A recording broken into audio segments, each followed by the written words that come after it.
오늘은 주님을 따르는 길, 주님을 따르는 길이라는 제목을 가지고 말씀을 전하도록 하겠습니다. 성경 말씀은 누가복음 9장 18절에서 24절까지입니다. 누가복음 9장 18절에서 24절이요. 예수께서 따로 기도하실 때에 제자들이 주와 함께 있더니 물어 이르시되 무리가 나를 누구라고 하느냐? 대답하여 이르되 세례 요한이라 하고 더러는 엘리야라 더러는 옛 선지자 중에 한 사람이 살아났다 하나이다. 예수께서 이르시되 너희는 나를 누구라 하느냐?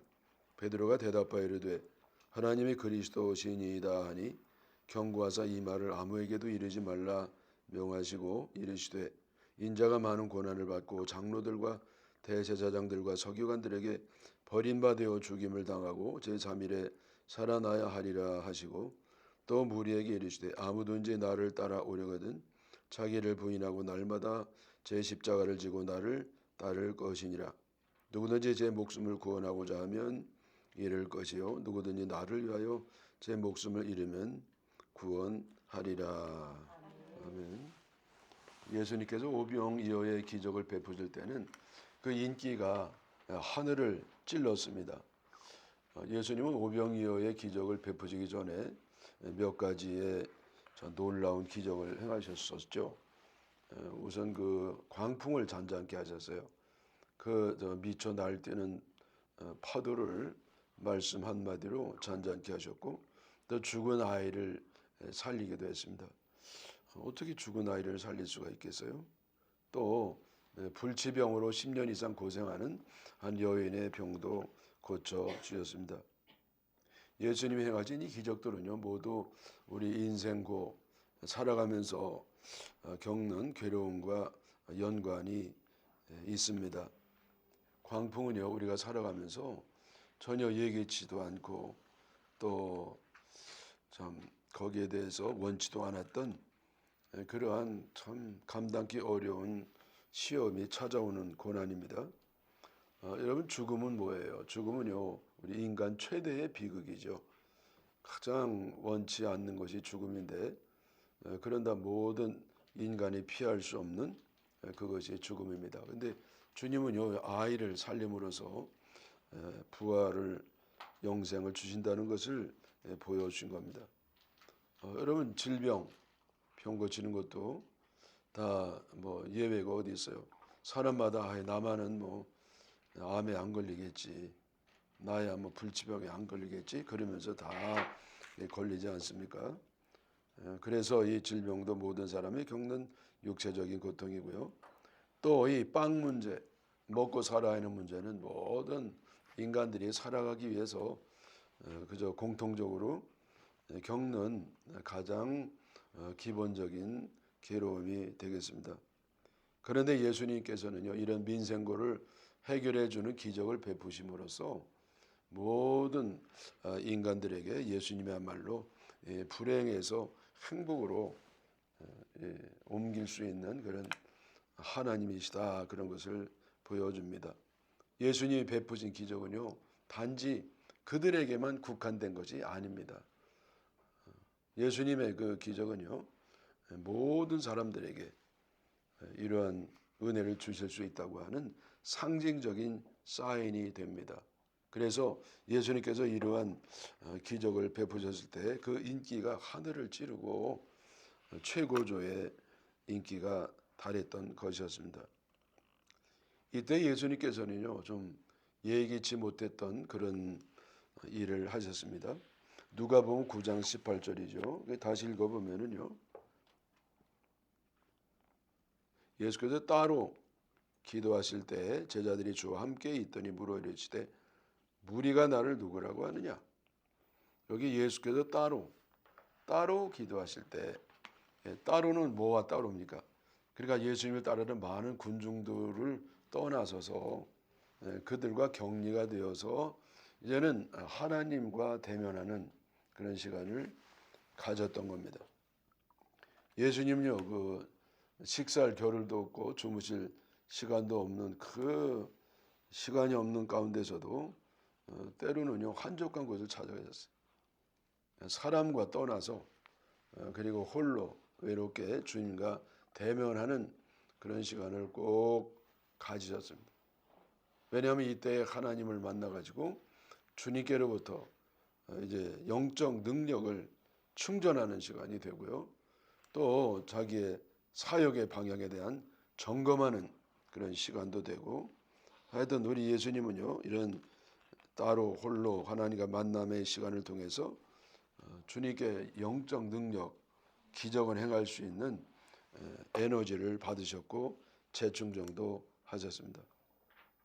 여러분, 전지전능하신 예수님도 이렇게 하나님께 재충전하는 시간이 필요했다고 하면, 우리같이 연약한 인생들, 이 험난한 삶을 살아갈 때에 얼마나 더욱더 하나님과 대면하는 기도의 시간이 필요하겠습니까? 자동차가 이제 다니다가 기름이 떨어지면 반드시 주유소에서 재충전을 해야 됩니다. 안 하면 뭐 이제 그냥 서는 것이죠.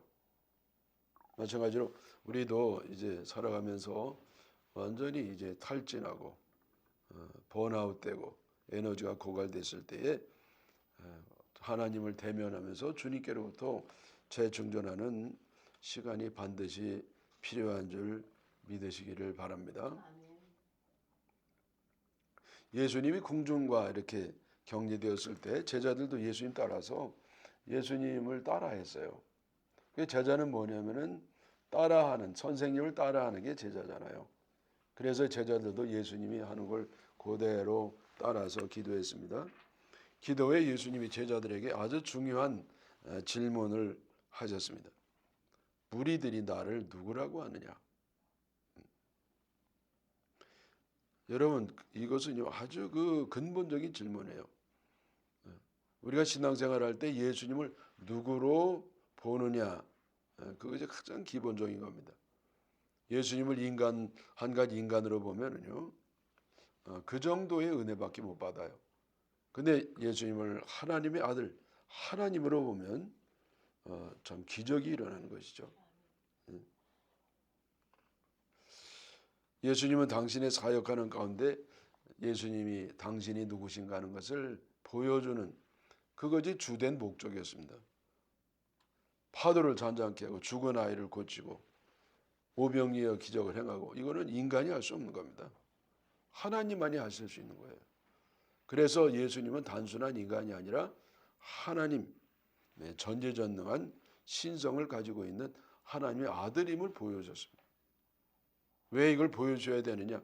그래야 예수님을 믿음으로 죄 씻음을 받고 구원을 얻고 영생을 얻을 수 있기 때문에 예수님께서는 당신이 누구시냐, 이것을 기적적으로 보여주셨던 것이었죠. 그랬더니 여기 질문에 대해서 베드로가 이제 제자들이 대답을 하잖아요. 그래서 세례 요한이 다시 살아났습니다. 사람들이 뭐 그렇게 얘기하는 겁니다. 이때는 이런 참 믿음들이 있었습니다. 또 엘리야가 다시 또 환생했다 하기도 하고, 하여튼 한마디로 얘기하면 예수님은 선지자 중에 한 분이다. 그것이 이제 공통적으로 무리들이 예수님에 대해서 이해하는 겁니다. 그래서 여러분, 많은 사람이 이렇게 모였다고 해서 뭐 그게 다 정당성이 인정되는 건 아닙니다. 많은 사람이 이렇게 잘못된 길로 갈 수도 있어요. 물론 이 무리들의 생각은요, 뭐 틀렸다고 하는 것보다 부족한 생각이었죠. 예수님은 그 선지자적인 성격도 있으시거든요. 그러나 이거는 지엽적이고 부분적인 겁니다. 정말 핵심적이고 본질적인 것을 놓쳤죠. 그러니까 여러분, 예수님의 가장 중요한 건 뭐냐? 바로 그 신성이에요. 참 인간일 뿐만 아니라 참 하나님, 예수님은 참 하나님이라고 하는 그것이 중요한 것인데, 예수님이 그래서 이제 제자들에게 물어봤죠. 그럼 너희들은 나를 어떻게 생각하느냐? 무리들은 뭐 그렇다고 치고 너희들은 3년 가까이 나에게 교육을 받고 동행을 했으니까 그럼 너희들 한번 얘기해 봐라. 그랬더니 성질 급한 베드로, 그리고 제자 중에 대표였던 베드로가 대답하죠. 주님은 하나님의 그리스도이십니다. 하나님이 그리스도라. 여러분 이 마태복음이나 다른 복음서는 뭐라고 그러죠? 주는 그리스도시요 살아계신 하나님의 아들이니이다. 아주 정확하게 말했잖아요. 이거는 베드로가 뭘 알아서라기보다도 배워서라기보다도 하나님의 영이 성령이 그에게 이렇게 은혜를 주셔서 정답을 알게 됐다. 학문이 짧은 베드로가 어떻게 이렇게 정통하게 예수님이 누군지 아는 것을 답을 했는가? 그거는 어떤 지식이 아니라는 거예요. 인간의 지식으로 아는 것이 아니라 하나님의 은혜로 알았다는 것을 보여줍니다. 제가요, 이제 옛날에 시골에서 목회할 때요, 한 70이 넘은 할머니가요, 예수님을 처음 믿었어요. 그래서 세례를 주기 위해서 교육을 하는데 그 짧은 기간에 어떻게 그렇게 정통하게 아는지. 신학 박사와 아주 내용이 똑같아요. 믿는 게. 신학 박사는 아주 세련되고요, 좀 어렵게 말할 수가 있는 것이지 그 핵심적인 건 얼마나 정확한지. 그래서 우리가 신앙 고백하는 거는 사람들이 뭐 알아서 배워서 지식적으로가 아니라 하나님의 은혜로 성령의 감동으로 성령의 깨달음으로 이렇게 배움으로써 아시기 때문에 동서고금은 막론하고 이 믿음이라는 것이 다 같은 것이구나.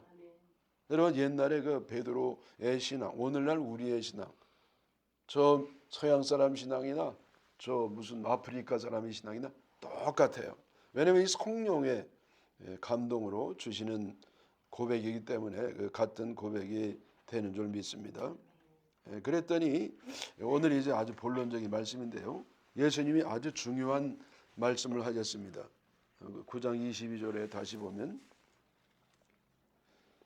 이르시되 인자가 많은 고난을 받고 장로들과 대제사장들과 서기관들에게 버림받아 죽임을 당하고 제3일에 살아나야 하리라.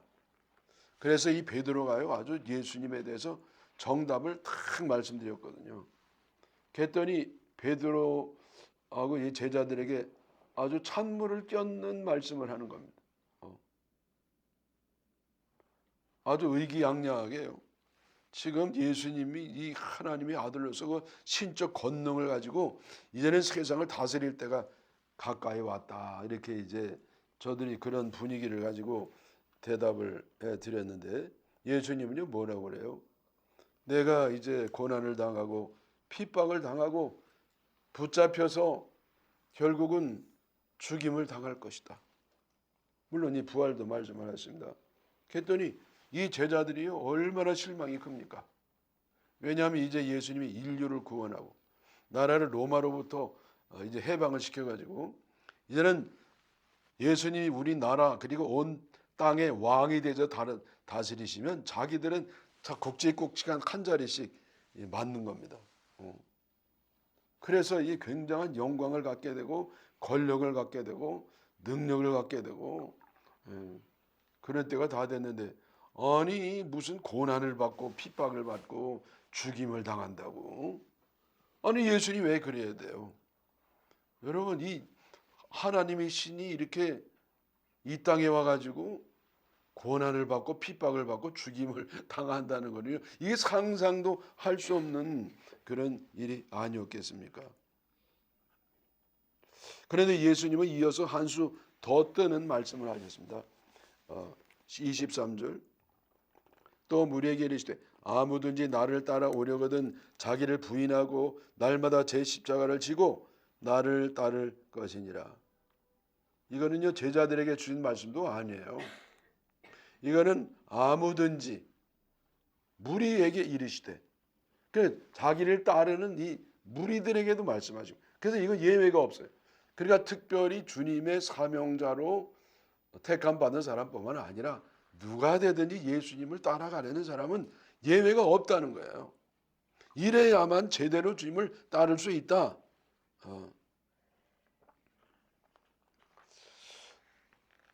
그게 어떻게 하는 겁니까? 예수님처럼 이 땅에 살아가면서 고난받고 핍박을 받고 죽임을 당하고 여러분 이런 일을 다 당한다는 겁니다. 왜 그렇습니까? 이거는 세상이 악하기 때문에 그래요. 마귀가 아직도 여러분 마귀는 진 존재잖아요. 예수님이 이긴 분이시고 졌음에도 불구하고 아직도 살아있어 가지고 최후의 발악을 하기 때문에 바르게 주님의 뒤를 따르려고 하는 사람들은 이런 고난이 불가피하다, 그런 말씀을 했던 것이었죠. 근데 여러분 이게 참 여기에 분기점이 생기는 겁니다.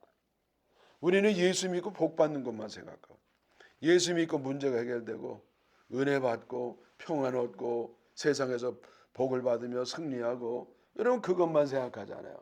근데 물론 그런 것도 있습니다. 없는 게 아니에요. 있어요. 분명히 있어요. 주님 그런 거 더 주기를 원하세요.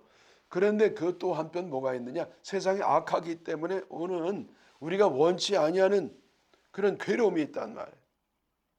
버림받고 오해받고 미움받고 배척받고 왕따당하고 여러분 이러한 것이 있어요. 이거 예수님만 당한 게 아니고 우리들도 이렇게 당해야 된다는 거예요.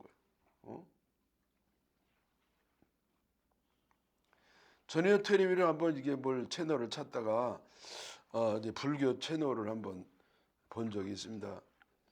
근데 왜 그걸 멈췄냐면은 거기 어떤 그 기독교 그 전도사가 거기서 그 유명한 그 스님이에요. 아주 굉장한 유명한 사람인데 이 양반이 공개적인 그 오픈 상담을 합니다.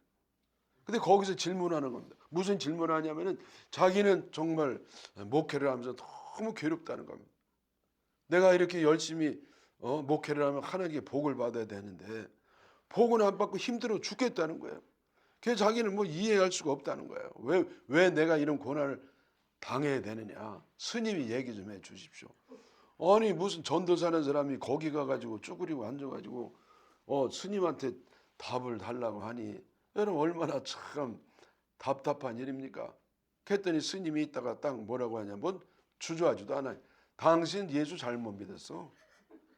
당신 신앙이 뭔지 잘못 알아. 누구든지 나를 따라오게 되면 자기를 부인하고 자기 십자가를 지고 나를 따를 것이니라. 이것도 몰라. 이 길이 어떤 길이야? 고난받고 핍박받고 버림받는다는 길인데 당신은 복만 받으려고 하니까 잘못 믿었다고 그러더라고요. 여러분 저는 뭐 스님을 그렇게 인정하지는 않아요. 근데 그 말은 맞더라고. 그래서 여러분 우리가 주님을 따라가려면 예외 없이 반드시 이 길을 가야 되는데 여기 첫째는 뭡니까? 자기를 부인해야 돼요. 자기를 부인하고 자기를 부인한다는 게 뭡니까? 자기 욕심을 버리라는 겁니다. 자기 욕심, 의지, 판단, 자기의, 특별히 자기의, 자기가 생각할 때 이건 바른 것이다, 맞는 것이다, 그거 버리라는 거예요. 또 주님을 따름으로 해서 얻는 이익도 기대하지 말라는 겁니다. 여러분 우리가 예수 믿을 때요 동기가 있잖아요. 여러분 이 동기 가운데 제일 좋은 동기가 뭐냐? 동기가 없는 동기예요. 아무 생각 없이 그냥 주님이 좋아서 따른 그게 제일 좋은 겁니다. 근데 나는 병 고치려고 뭐 너무 병이 안 나. 그래서 예수 믿으면 기적을 맛볼 수 있다. 그래서 온 사람도 있고요. 또 사업이 안 되는 겁니다. 그래서 예수 믿으면 뭐 사업 잘 된다고 해서 오기도 하고. 또 이 스트레스 때문에 예수 믿으면 스트레스 해소된다고 그래서. 또 정치인들은요. 기독교인의 표를 얻으려고 오기도 하고. 여러분 그래 다 자기의 이기적인 동기가 있습니다. 이게 다 버리라는 거예요. 그래야만 예수님을 제대로 따를 수가 있습니다.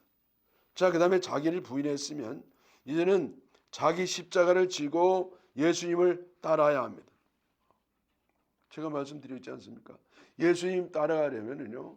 자기에게 주님이 나에게 주신 분량의 십자가가 있습니다. 예외가 없어요. 예수님처럼 그런 큰 십자가는 아니지만은 그러나 나에게 해당하는 작은 십자가가 있습니다. 우리는 근데 그 십자가를 자꾸 벗으려고 그래요. 그래서 이 십자가를 벗으려고 신앙생활 하는 사람도 많아요. 근데 사실은 십자가를 달게 지고 가야 주님의 영광에 참여할 수 있고 은혜도 받을 수 있고 승리할 수도 있습니다. 십자가가 뭡니까? 찌르는 겁니다. 아픈 겁니다. 내가 지기 싫은 거예요. 나는 죄가 없지만은 다른 사람의 잘못 때문에 내가 대신 지는 그 고난, 여러분 그게 십자가입니다. 우리는 자꾸 벗어나고 싶어. 근데 이걸 벗어나려고 하지 말라는 거야. 이걸 달게 지고 가라는 말이야. 에? 여러분 어떤 사람은요 집에 있는 시어머니가 십자가일 수가 있어요. 병든 시어머니. 얼마나 어렵습니까? 자꾸 벗어나고 싶죠.